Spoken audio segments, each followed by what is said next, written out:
আয়াত নাম্বার 111, ইন্নাল্লাহা আশতারা মিনাল মুমিনিনা আনফুসাহুম ওয়া আমওয়ালাহুম বিআন্না লাহুমুল জান্নাহ। জান্নাত বিক্রি করবেন, এই আয়াত দ্বারা বুঝাইলেন মুমিন বান্দার কাছে। কার কাছে? জান্নাত বিক্রি করবেন মুমিন বান্দার কাছে। কিসের বিনিময়?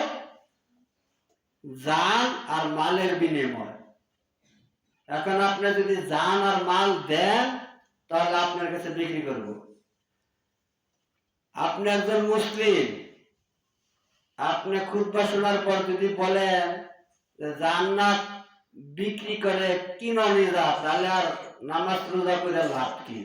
জান্নাত তো কিনতেই পাওয়া না। তাহলে আপনি আয়াত ভালো করে বুঝেন নাই।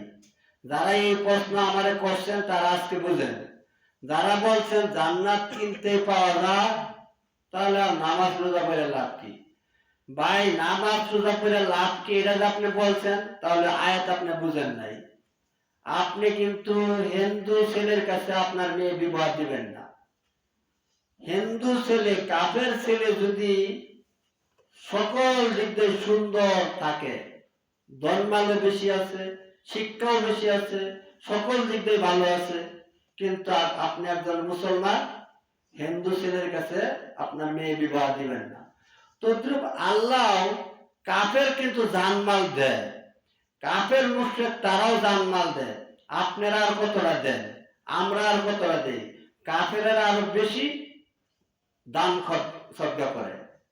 আমি একদিন দেখলাম সামান্য অল্প সময় 3 জন ভিক্ষুক উঠলো, 3 জন ভিক্ষুককে ওই হিন্দু মেয়েরা 10 টাকার নোট 3টা নোট দিয়ে দিল। একই বক্তৃতা আমি, হিন্দু মেয়েরাও কিন্তু দান করে, কাফেরাও কিন্তু দান করে। অথচ যে ভিক্ষুক গেলে সে টুপি মাথায় দিয়ে ভিক্ষা করতেছে।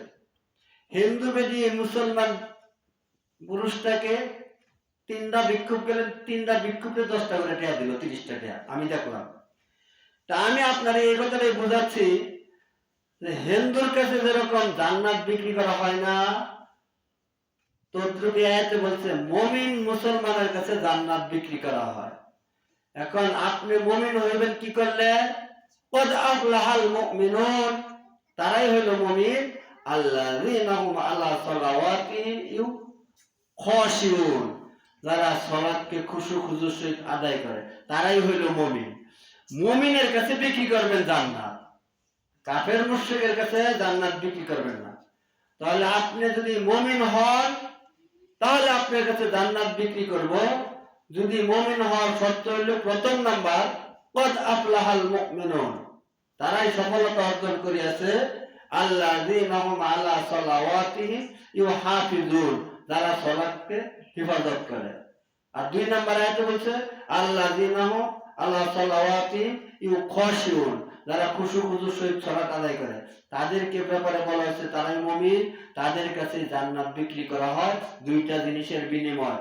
আর যদি যে কোনো মানুষ জান্নাত কিনতে চায় তারা কিনতে পারবে না।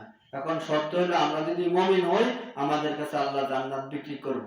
আর মুমিন হওয়ার শর্ত 5 ওয়াক্ত সালাত আদায় করা। আল্লাহ তাআলা আপনাকে আমাকে মুমিন হওয়ার তৌফিক দান করুন। সকলে বলে